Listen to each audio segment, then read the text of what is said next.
Hello friends, welcome to my YouTube channel. आज हम लोग का टॉपिक है 1781 का संशोधन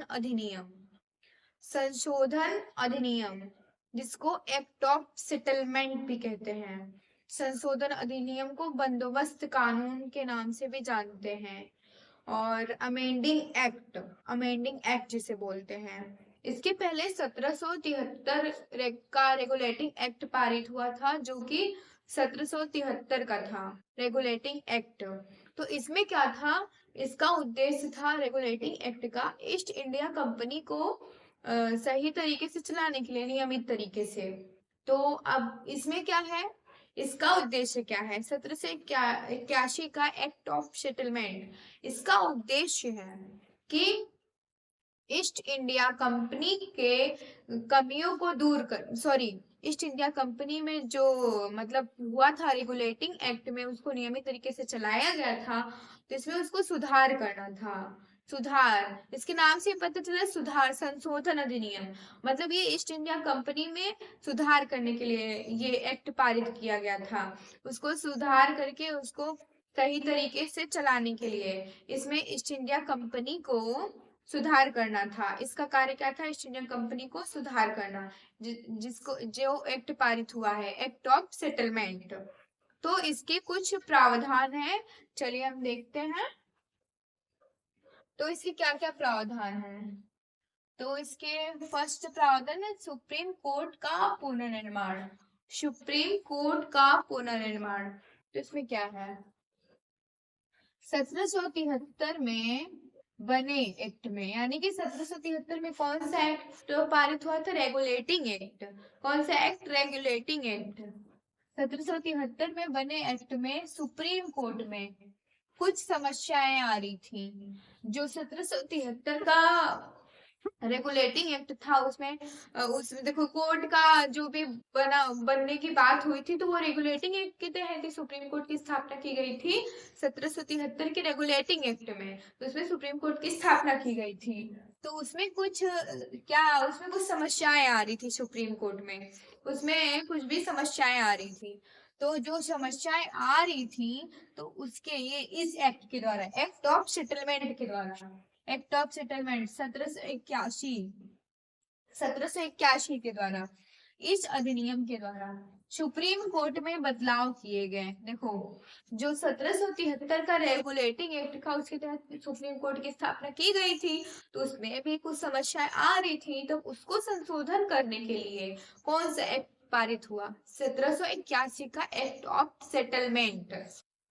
तो सुप्रीम कोर्ट में बदलाव किए गए, जिससे कोर्ट में कामकाजी जो कि कोर्ट में जो भी कामकाज होता है, उसमें सुधार हुआ और कार्यों को बेहतर तरीके से संचालित करने की कोशिश की गई। यानी कि जो रेगुलेटिंग एक्ट के तहत सुप्रीम कोर्ट की स्थापना की गई थी, उसकी जो कामकाजी में प्रॉब्लम था, उसमें जो समस्याएं आ रही थी, तो इस अधिनियम के तहत, एक्ट ऑफ सेटलमेंट के तहत, बंदोबस्त कानून के तहत इसमें सुधार किया गया। तो ये पहला प्रावधान था। आई होप आप लोग को समझ में आया होगा। अब दूसरा प्रावधान क्या है? ईस्ट इंडिया कंपनी में सुधार। देखो, इसका मुख्य उद्देश्य यही था इस एक्ट का कि ईस्ट इंडिया कंपनी में सुधार हो सके, उसको सही ढंग से चला सके सुधार होने के बाद। तो इसमें क्या था? ईस्ट इंडिया कंपनी के शासन में, ईस्ट इंडिया कंपनी का जो शासन था, उसमें कई भ्रष्टाचार और समस्याएं आ रही थी। इस अधिनियम के जरिए ब्रिटिश सरकार ने, इस अधिनियम यानी कि कौन सा अधिनियम? एक्ट ऑफ सेटलमेंट के जरिए ब्रिटिश सरकार ने यह सुनिश्चित किया कि कंपनी के उच्च अधिकारियों द्वारा किए गए फैसले अधिक पारदर्शी और जिम्मेदार तरीके से हों। देखो, जो 1773 में ईस्ट इंडिया कंपनी को सुचारू तरीके से चलाने के लिए रेगुलेटिंग एक्ट पारित किया गया था।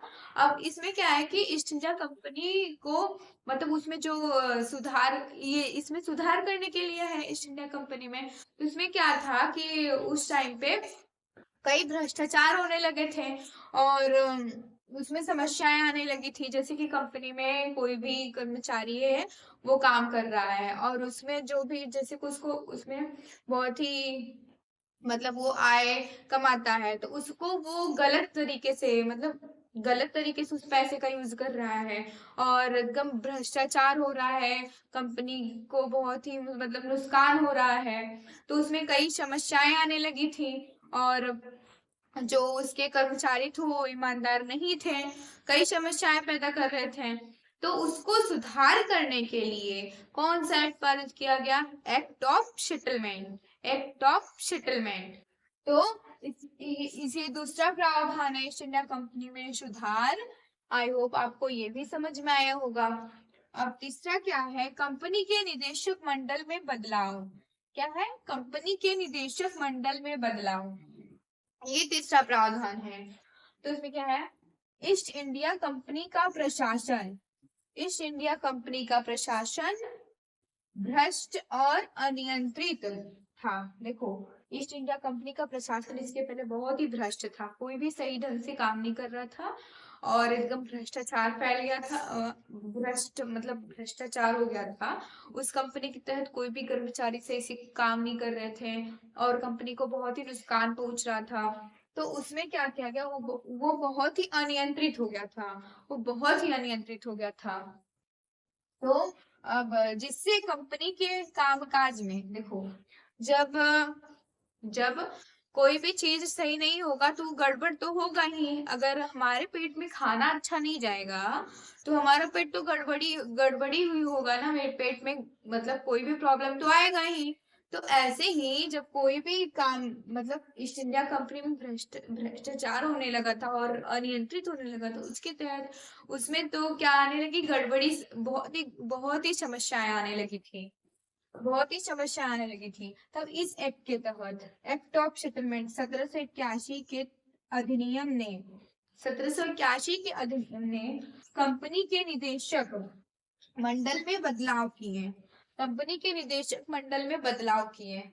यह बदलाव इसलिए किए गए ताकि कंपनी के प्रमुख अधिकारी, किस कंपनी के? ईस्ट इंडिया कंपनी के प्रमुख अधिकारी अधिक जिम्मेदार बने, मतलब वो अधिक जिम्मेदार बने और अच्छे तरीके से कंपनी का संचालन करे। वो जिम्मेदार बने और कंपनी का संचालन अच्छे तरीके से करे और ईमानदार रहे। ऐसा नहीं है कि मतलब वो एकदम ही घूस वाले हों और मतलब अच्छे नहीं हो, ईमानदार नहीं हो एकदम। अगर पैसा पा रहे हैं तो चेंज हो जा रहे हैं, उस पार्टी की तरफ चले जा रहे हैं, तो ऐसा नहीं है। इसके पहले जो रेगुलेटिंग एक्ट पारित हुआ था 1773 में, तो उसमें क्या था? बहुत ही उस कंपनी में कोई भी सही ढंग से काम नहीं कर रहा था। तो इसलिए कंपनी में बहुत ही भ्रष्टाचार होने लगा और भी मतलब कंपनी को बहुत ही नुकसान होने लगा था। तब उसको सुधार करने के लिए एक्ट ऑफ सेटलमेंट बंदोबस्त कानून पारित किया गया। तो अब ये आपको समझ में आया होगा। इसका उद्देश्य ये है ईस्ट इंडिया कंपनी में सुधार करना, इसका मुख्य उद्देश्य था ईस्ट इंडिया कंपनी में सुधार करना। 1781 का एक्ट ऑफ सेटलमेंट, जिसको बंदोबस्त कानून अमेंडेंट एक्ट भी कहते हैं। आई होप आप लोग को ये समझ में आया होगा। मिलेंगे नेक्स्ट वीडियो में और ऐसी ही वीडियो देखने के लिए लाइक, सब्सक्राइब एंड शेयर करें।